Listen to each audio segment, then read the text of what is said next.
पारंपरिक भावे पार्वण ऋतुर प्रथम पूजा विघ्नराज श्री गणेश धरा पृष्ठ को अवतरण करथिबा बेले छोट छोट पिलांक पसंद लेस 6400 पैकेट को गणेश पूजा तोरण में सजाई सचेतनतार वार्ता देले पारादीप सम्राट मेमोरियल क्लब।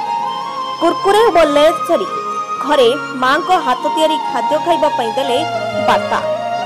अग्रपूज्य श्री गणेश पूजा को नहीं पारादीप रे विभिन्न क्लब बड़ धूमधाम रे पालन करुवा बेले आकर्षणीय तोरण माध्यम समाज को सचेतनतार वार्ता देछि सम्राट मेमोरियल क्लब। छक बजार सबुठी दुकान रे माळमाळ होई टंगा होइथाय कुरकुरे लेस भली की भली पैकेट जहां को देखि छोट पिला माने आकर्षित होई अळी अझट करंती खाइबा पई। सेपरी कहा घर को संपर्क आसिले छोट पिलांक लगी स्नेह रे सांगरी आनिथांती भली की भली रंग बेरंगर पैकेट लेस ओ कुरकुरे किंतु एहा जे छोट पिलांक स्वास्थ्य पई केते खराब आस्ते आस्ते अल्प उते जानि जाइथिबे। प्रतिवर्ष भली किछि नुआ नुआ कॉन्सेप्ट नै जनसाधारण को सचेतन कराइथिबा सम्राट क्लब चलित वर्ष रंग बेरंगर 6400 लेस पैकेट को नै आकर्षणीय तोरण तैयारी करछि। एही तोरण रे प्रदर्शित पैकेट खाइबा उपयोगी नुहे। एहाको खाइबा द्वारा छोट छोट पिलांक स्वास्थ्य उपरे कुप्रभाव पड़ी थाए।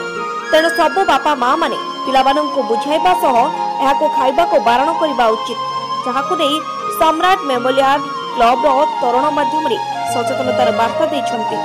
प्रतिवर्ष जनसाधारण को सचेतन पई सम्राट मेमोरियल क्लब श्री गणेश पूजा अवसर रे किछि सचेतनता वार्ता दे आसुतबा बेले चलित थोर स्वास्थ्य प्रति जत्न नेबा पई कुरकुरे ओ लेस माध्यम रे जनसाधारण को एक सुंदर वार्ता प्रदान करिसेंती। ए सम्राट क्लब रे हमर पारादीप रे दीर्घ 36 वर्ष हेलानी हमर अनुष्ठान करि आछू गणेश पूजा अनुष्ठान आम जो करि आछू विभिन्न प्रकार तुला रे हो सोरिष रे हो धान रे हो चूड़ी रे हो काच रे हो एमती बहुत प्रकार करछु कॉइन रे भी करिछु आ आम ए वर्ष भी मध्य से यूनिक करिछु आ से स्टोन रे करिछु जेमती गोटे प्रजापति सदृश करी ता स्टोन लगाइछि गोटे होछि टेंट हमर कराइछि जोटा कि लेस रे कराइछि किंतु आमे तो पिला मन सब पिला मन कहि पर नै एटी सदृश आमे गोटे गोटे टाइप रो एटी एडवर्टाइज करछु जे ए जिंसटा खाइले डेकोरेटिव आइटम एटा खांतु नै प्रकृत हमर जोटा स्वदेशी खाद्य जोटा थिला सेया को ही खांतु एमते बहुत खाद्य अछि। Bureau report news prime Odisha.